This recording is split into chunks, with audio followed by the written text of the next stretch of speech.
everyone. Have you ever noticed white patches in your patient's mouth that don't go away and you wonder what it might be?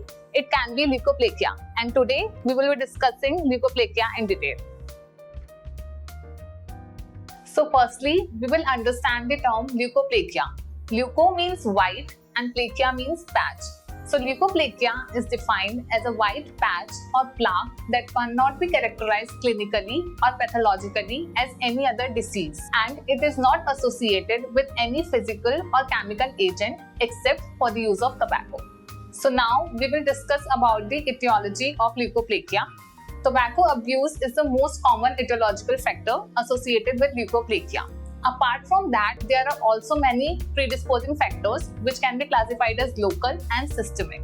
In local factors, we have alcohol abuse, chronic trauma, xerostomia, etc. And in systemic factors, we have endocrine dysfunction, systemic anemia, and chronic dysfunction. The most commonly affected age group by leukoplakia is 35 years to 45 years. And it is majorly seen in males as compared to females because of the habit of tobacco.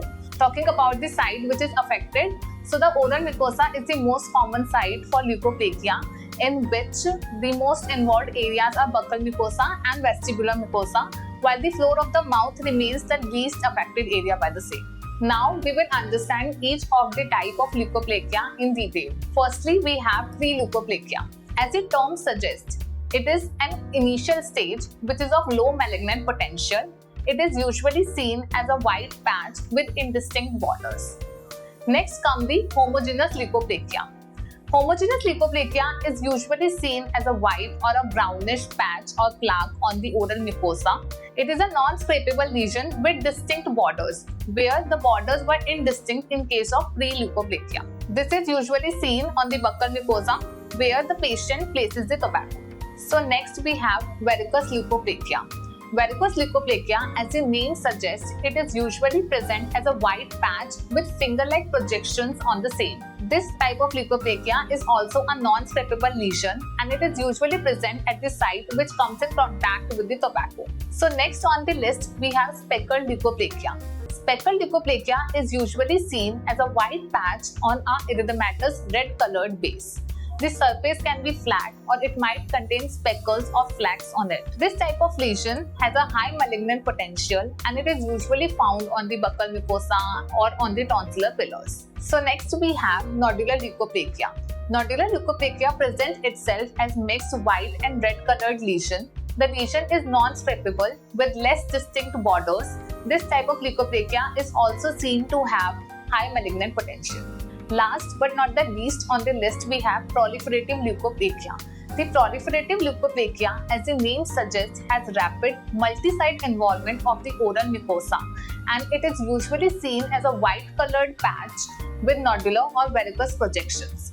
We have oral hairy leukoplakia, which is caused by Epstein-Barr virus, and it is usually seen in the immunocompromised patients. This type of leukoplakia presents itself as corrugated patches on the tongue. Next we have syphilitic leukoplakia.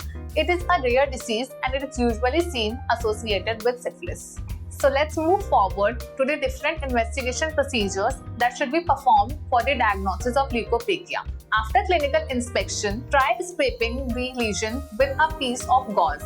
If the lesion comes out or if it gets scraped, that means it is leukoplakia. Other investigations include excisional biopsy, incisional biopsy, brush biopsy, and exfoliative cytology.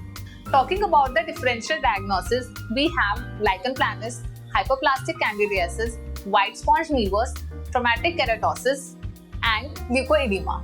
So now, let's talk about the treatment options for leukoplakia. Management of leukoplakia is a multifactorial approach. Firstly, we need to educate the patient to discontinue the use of tobacco. Secondly, we need to address the predisposing factors. If there is any chronic trauma or any underlying disease like candidiasis which is causing the lesion, we need to treat that first. So next comes the medications. We have antifungal agents which can be used to reduce the lesion size. And then next we have antioxidants like vitamin A, beta-carotene and lycopene, which have shown some success in the cases of leukoplakia. Periodic monitoring of the lesion is important to see if there is any change in the size or appearance of the leukoplakia. If any such change occur, you may go for a biopsy. Surgical removal of leukoplakia is advised in advanced cases like in the form of dysplasia. Advanced therapies like cryosurgery and laser therapy can also be done for lesion removal. If you are watching this video till now, I hope you found this really helpful. So please like, share and subscribe to our channel. And if you have any questions regarding leukoplakia, please comment down below.